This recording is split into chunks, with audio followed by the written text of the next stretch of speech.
TikTok scams are getting out of hand, and today I had my last straw. I was scrolling through my For You page and I saw a 10-year-old flexing a band. So I jumped out of my bed and decided to expose the whole industry. So let me teach you some of the famous scams. By the way, I don't condone any of these methods. This is for educational purposes only. And now that I got the disclaimer out of the way, let me drop some knowledge. This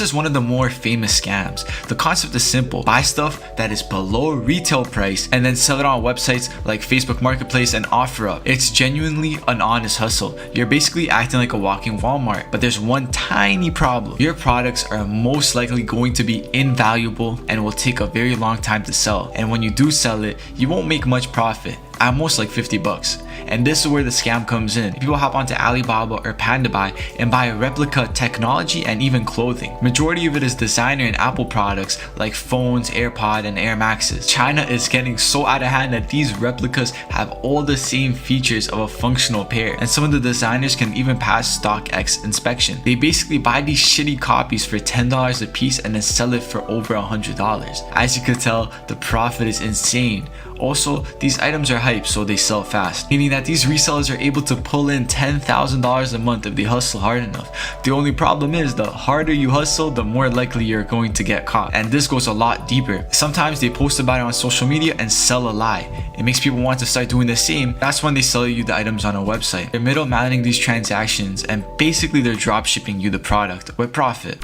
You're a peasant, quit begging for sauce. I already know you can't afford it, don't ask what it costs. This lifestyle ain't for you, I was born to do fraud. You're just a nigger in the hood. He said he won't put you on the sauce, but I will. Before I continue, I want to say I don't know much about punching, so this section will be short. Basically, Punchmade dev punches ATMs in stores. And what that means is he uses other people's credit cards and pretends to be them. Then he either withdraws cash or goes to stores and buys whatever he wants. The way he does this is simple. When you were a kid, have you ever tried to get cheap Clash of Clans gems off a scammy website? But then when you asked your mom, she didn't let you? Well, sometimes people actually fall for these sketchy websites, and now your information belongs to a scammer. Other ways they steal your information is by putting skimmers on ATMs, gas stations, or even having someone in the drive-thru. Now these scammers sell credit cards on Telegram, Discord servers, and websites. And when you buy it, you get a random person's information, letting you go out and buy some stuff before the banks get suspicious. So whenever you see someone saying, "I punched these phones," this is literally what they mean. Now let's say you find a vendor and buy a credit card. You have no way to make sure that these are actual usable credit cards. Basically, they could literally just give you some random numbers on a page and say that the card was burnt before you're able to use it. How can you protect yourself? First of all, don't click random links. Don't carry physical cards around because some swipers can actually just like tap your pocket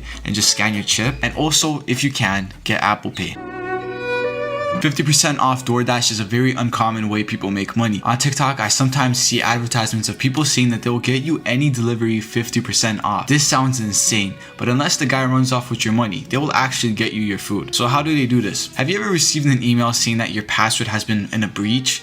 This means that a website that you have an account on most likely was compromised or they sold off your data. Now, a majority of people reuse the same email and password for every single account they have, which means that if a hacker got a hold of your email and password, they're able to access any of the accounts they want. This means that if somebody runs a program that puts in the emails and passwords, they can access a bunch of DoorDash accounts. Now, when you buy a meal for 50% off, you're basically giving the scammer your money, because they use that DoorDash account's linked payment method to deliver you the food. And the scammer can't be caught because the DoorDash's alarm doesn't go off because it's happening within the account. And if the scammer uses a VPN and proxy, they're unable to be traced. So if you ever see one of those ads, just know you're stealing somebody's money. As you can see, there's a lot of ways that you can get yourself robbed on the internet, which is why you should always try to stay safe while browsing it. My name is Sandro, and at the moment of recording this video, I only have 22 subscribers. So it would mean a lot if you subscribed and join my journey early. And if you enjoyed this video, I have another video on my channel that you will greatly enjoy,